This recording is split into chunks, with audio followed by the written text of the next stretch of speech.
There's a lot of really cool things you can do with the volume scatter and volume absorption nodes, and today we're going to be taking a look at some of those cool things that you can do using only a single sunlight. Hey guys, welcome back to TutsByKai. I'm Kai, and today we are learning how to create these two types of different scenes here. You can play around with a lot of different effects with these two simple nodes and one sun lamp. So first things first, we're going to delete, actually what we're going to do is I'm going to show you a setup. I'm using a classroom really quickly right here from blender.org. I'll leave a link in the description. We have one light here. Actually, we have two lights here. This is the sun lamp, and we have a another this should be a point lamp. I don't know why it says sun. Yeah, this is a point lamp. I don't know why it says sun right there. But this is a point lamp, and we can actually get rid of that. We don't even need that.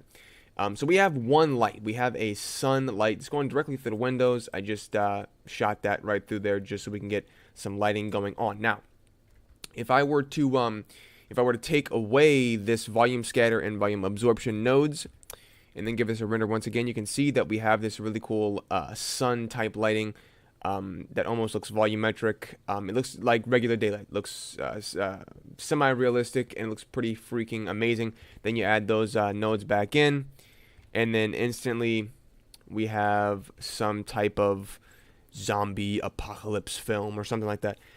A really cool effect, really cool. So what I'm going to do is I'm going to teach you how to make this really quickly. So we're going to just delete all three of those. We don't need them. So first things first, we can go to Add Shader, and we're going to hit Add Shader, and then we're going to connect that to the surface. And then after that, we're going to go and we're going to find Volume Absorption and Scatter, which is under Add Shader. So we're going to add in Absorption second. We're going to do that one second, and then Scatter goes on top. So we're going to connect those both up, and what we're going to have here is if I render this, it's going to lag a bit. But if I render this, nothing will be different. Nothing at all will be different because we needed to mess around with a couple of these settings.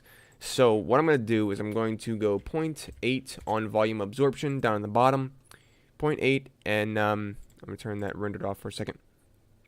And volume scatter with the density will go 0.08. 0.08. You can play around these numbers, but what I'm going to do here is just give a basis for what I just had. And I'm pretty sure I had for absorption 0.08 as well. And then once we have that going, after that we can finally actually hook this up. So now you can see the difference. Once I change this from surface to volume, you should be able to tell a big difference. That is what we have with all of the volume scatter and absorption off. And now this is what we have with it on. It is a huge difference. And like I said, I mean, it just takes the entire, pretty much what this does is it takes the sun lamp and it guides that, and it pretty much just blurs it. So it's taking the light from the scene and blurs it, and it looks as if, as you can tell, there's a lamp on the chalkboard there. And what that's doing is it looks as if it is kind of being a magnet for the light. So it's pretty much just absorbing the light.